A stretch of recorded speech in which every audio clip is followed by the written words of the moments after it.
숙박료는 어떻게 결정되는지 거기에 대해서 한번 말씀을 드리겠습니다.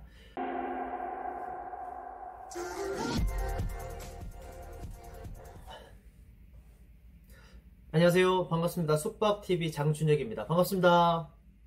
네.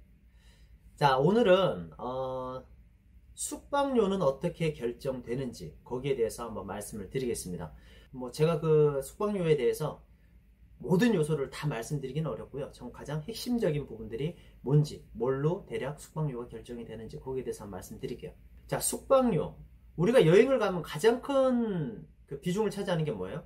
해외여행을 가도 그렇고 국내 여행을 가도 그렇고 인원이 많아지면 또 그만큼의 넓은 공간이 필요하니까 숙박료가 가장 큰 부담이 되죠. 만약에 예를 들어서 4박 5일 여행을 간다. 가장 큰 비중을 차지하는 게 바로 숙박료죠. 그렇다 보니까 숙박요금이 어떻게 결정되는지 궁금해 하시는 분들이 많아요. 네, 같은 평수인데도 가격이 다른 경우도 있고, 그래서 어떤 요소들로 숙박료가 결정되는지 거기에 대해서 한번 말씀을 드리겠습니다. 자, 첫 번째는요, 우리가 숙박을 어떻게 먼저 이제 생각을 해야 되는지 거기에 대해서 개념부터 제가 한번 정립을 해드리고 싶어요. 우리가 호텔이나 모텔에서 숙박을 한다는 건 뭐죠? 바로 호텔이라는 거는 부동산이에요. 부동산입니다. 건물이죠. 건물에 우리가 하루 들어가서 자는 겁니다. 여러분들 혹시 전세 계약이나 월세 계약 해보셨을 텐데 다 자가에 사시나요? 네, 그건 아니겠죠. 네, 월세 계약이나 전세 계약을 해보셨을 텐데 어떻습니까? 가서 객실이 괜찮은지, 방이 괜찮은지, 집이 괜찮은지 한번 보고 괜찮다라면 우리가 거기에 맞는 보증금을 지불을 하고 거기에 계약된, 약속된 기간만큼 있는 겁니다. 그런데 모텔이나 호텔은 어떻습니까? 숙박업소는 하루 동안 약속된 금액을 주고 그 하루를 객실을 임대를 하는 겁니다. 네, 아주 초단기 임대죠. 네, 그 임대를 한다고 보시면 돼요.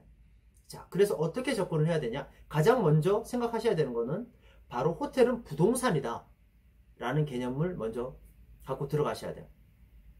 자, 우리가 객실 요금이 어떻게 차등했죠? 예를 들어서 일반실, 준특실, 특실이 있다라고 가정을 한번 해볼게요. 일반실 어떻습니까? 일반실이 넓어요? 특실이 넓어요? 당연히 특실이 넓죠. 자, 이게 무슨 얘기입니까? 우리가 아파트를 거래해도 어떻습니까? 아파트가 좁은 평수가 비싸요? 넓은 평수가 비싸요? 네, 같은 조건이라면 넓은 평수가 훨씬 더 그만큼 더 비싸죠. 모텔도 마찬가지입니다. 첫 번째는 부동산이기 때문에 객실 크기에 따라서 요금이 차등이 져지는 겁니다. 그렇기 때문에 일단은 먼저 평수가 그 영향을 미친다라는 말씀을 드릴 수 있고요. 두 번째는 바로 시설입니다. 숙박업은 장치시설업이라고도 합니다. 이제 들어가서 다 세팅이 되어 있죠. 거기에 이제 모든 장치를 이제 이용하고 나오는 거기 때문에 객실 사용료를 우리가 지불을 하는 거지 않습니까? 그래서 시설이 뭐냐? 예를 들어서 TV가 있는데 TV는 다 있죠. TV가 다 있는데 40인치 TV가 있을 수도 있고 57인치 대형 TV가 있을 수도 있고 아니면 벽에서 쏴서 보는 무슨 대형 스크린으로 무슨 감상할 수 있는 TV를 볼 수 있는 그런 시스템이 되어 있는 곳도 있습니다. 그리고 욕실에 가봤을 때 어떤 게 있습니까? 욕조가 없는 객실도 있습니다. 일반실 중에 욕조가 없는 객실이 있는 반면에 욕조만 있는 경우도 있고 월풀이 있는 경우가 있고 스파가 있는 경우도 있죠. 네, 그렇게 시설에 따라서 객실 요금이 달라진다라고 말씀드릴 수 있습니다. 그리고 세 번째는 뭐냐? 세 번째는 바로 우리가 아파트를 우리가 이제 매매를 한다고 했을 때 아파트가 같은 브랜드, 같은 그 조건의 아파트라면 어떻습니까? 여기에서 전철역에서 가까운 곳이 비싸요? 먼 곳이 비싸요? 가까운 곳이 역세권이 아무래도 가격이 높죠. 그래서 접근성, 위치가 어디냐, 그 숙박업소의 위치가 어디냐라는 게 그 분명히 숙박료에 영향을 미치고요. 그리고 브랜드도 있습니다. 요즘 숙박업 브랜드가 많이 생겼어요. 예전에는 그냥 단순히 각자 그냥 이름을 지어서 했었는데 프랜차이즈화가 되다 보니까 가장 대표적인 게 야놀자, 야자도 있을 것이고 H에비뉴도 있을 것이고 얌도 있을 것이고 야놀자에서 갖고 있는 그 숙박업소 브랜드만 굉장히 많습니다. 우리가 모르는 사이에 이제 야놀자에서 인수해서 야놀자 소속인 것들이 많이 있어요. 저도 사실 다 외우지 못합니다. 작년에만 해도 한 대여섯 개 제가 인수한 걸로 알고 있어요. 그래서 그 브랜드를 달고 있는 그 야놀자 브랜드를 달고 있는 그 업소들은 어떻다? 브랜드 가치 영향을 미칠 수 있다. 그리고 또 뭐 호텔 더 디자이너스라든지 뭐 컬리넌이라든지 여기 때도 지금 호텔 프랜차이즈가 많이 생겼죠. 그래서 그런 브랜드들이 숙박료에 영향을 미칠 수 있다라고 말씀드릴 수 있고요. 그리고 호텔 중에는 호텔 건물 중에 예를 들어서 한강을 바라보는 뭐 그런 호텔이 있어요. 뭐 중소형 호텔, 뭐 모텔이라고 가정을 해볼게요. 그런 경우가 있을 수가 있죠. 1층 같은 경우는 한강 조망권이 없어요. 근데 위에 올라가면 준특실이나 특실이나 어떻습니까? 한강 조망권이 있다. 네. 조망권이 좋은 데가 비쌀까요? 아니면 그 아래층으로 가서 뭐 조망권이 별로 없는 뭐 그런 곳이 비쌀까요? 당연히 조망권이 숙박료에 영향을 미친다라고 말씀을 드릴 수 있습니다. 그리고 뭐 그 안에서 이용할 수 있는 또 서비스가 영향을 미칠 수 있습니다. 서비스. 어떤 서비스가 있느냐? 예를 들어서 뭐 조식을 제공하는 그런 호텔이 있을 수 있죠. 우리 이제 뭐 제가 기본적으로 말씀드리지만 중소형 호텔에서는 모텔이나 우리 일반 호텔에서는 조식이 불가합니다. 법적으로. 조리 자체가 불가능하게 법적으로 돼 있어요. 네. 그런데도 불구하고 뭐 식당업을 뭐 일반 식당을 직접 내서 별도로 내서 운영하는 그런 중소형 호텔들이 있어요. 제가 여러 군데 봤습니다.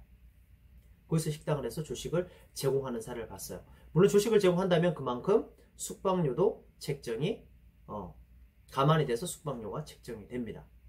그리고 또 이제 중요한 한 가지죠. 바로 인테리어 시기. 인테리어 시기. 예를 들어서 우리가 한 10억을 들여서 인테리어를 싹 했어요. 최신으로 했습니다. 그렇게 해서 한 3년, 4년 정도가 지났습니다. 고객분들이 굉장히 숙박업소 오시면 물건을 험하겠습니다. 네. 그래서 한 3, 4년 정도 지나면 뭐 벽지도 낡은 데는 많이 해져 있는 경우도 있고 시설도 서서히 망가지기 시작을 합니다. 그렇기 때문에 보수를 계속 해줘야 되는 거죠. 근데 만약에 그 3년 전에 그 인테리어를 한 호텔이 있고 최신 몇 달 전에 두어 달 전에 했던 뭐 그런 인테리어 호텔이 있다면 어디가 더 이제 비싸다? 네. 최신의 인테리어를 한 곳이 객실 요금이 뭐 비쌀 수밖에 없습니다. 뭐 그랜드 오픈 해가지고 이제 뭐 인테리어 하고 나면은 다시 한번 붙여서 이름을 바꾼다든지 그런 경우도 있고. 그래서 인테리어 시기가 굉장히 중요하다라고 말씀을 드릴 수 있습니다. 자, 제가 두서없이 몇 가지 말씀드렸는데 한번 정리 한번 해볼게요. 자, 첫 번째, 부동산은 기본적으로 호텔, 모텔은 부동산이기 때문에 평수가 큰 영향을 미친다. 그 다음 두 번째 뭐였습니까? 시설이 영향을 미친다. 그리고 접근석, 위치가 영향을 미치고요. 그 다음에 호텔 브랜드도 영향을 미칩니다. 그리고 조망권이 어떠냐에 따라서 그 조망도 영향을 미칠 수 있고요. 그리고 거기에서 호텔에서 제공하는 서비스가 어떤 서비스가 있느냐, 그것도 영향을 분명히 미칩니다. 그리고 마지막으로 인테리어 시기가 언제였느냐, 이것도 영향을 미치는 사항 중에 하나입니다. 자, 그래서 숙박요금은 그런 것들을 이제 통틀어서 우리가 적정하게 감안해서 결정된다라고 생각을 하시면 됩니다. 그리고 이제 뭐 하나 더 추가적으로 말씀드리자면 그냥 덩그러니 모텔 하나만 있는 건물이 있는 그 지역에 모텔 하나만 덩그러니 있을 수가 있고, 아니면 모텔촌을 형성을 해서 그 모텔 상권이 형성되어 있는 곳이 있죠. 네. 그런 경우는 또 약간 틀려요. 모텔 상권이 형성되어 있는 곳은 비슷한 급의 호텔에 적정하게 경쟁력 있게 또 맞춰야 됩니다. 그렇지 않으면 예를 들어서 뭐 인테리어 시기, 그 다음에 조건, 객실 크기 다 비슷해요. 그런데 얘가 월등하게 높아. 그럼 어디로 고객이 빠질까요? 이쪽으로 빠지겠죠. 그래서 그런 것들도 영향을 미칠 수 있습니다. 자, 그렇게 한번 말씀드리고요. 오늘은 숙박요금 어떻게 결정되는가, 여기에 대해서 한번 말씀을 드려봤습니다. 그리고 제 영상뿐만 아니라 제 영상에 이 영상뿐만 아니라 다른 영상도 한번 보시면요, 재미있는 영상들이 많이 있습니다. 뭐 미성년자가 숙박업소에 출입하는, 합법적으로 출입하는 방법이 분명히 있거든요. 그것도 한번 확인을 해 보시고요. 그리고 만약에 우리가 운전을 하다가 예를 들어서 차를 가지고 숙박업소로 갔는데 거기서 사고가 났어요. 무조건 호텔 측에서 물어줄까요? 절대 그렇지 않다라는 말씀 드릴 수 있고요. 뭐 이외에도 재밌는 것들이 많이 있으니까요. 한번 보시면, 검색해서 보시면은 뭐 유용한 정보들이 많이 있을 겁니다. 자, 지금까지 숙박TV 장준혁이었고요. 구독, 좋아요 많이 눌러주시고 댓글 달아주시면 제가 마음에 드는 것만 답변을 드리겠습니다. 숙박TV 장준혁이었고요. 많은 구독 부탁드리겠습니다. 감사합니다.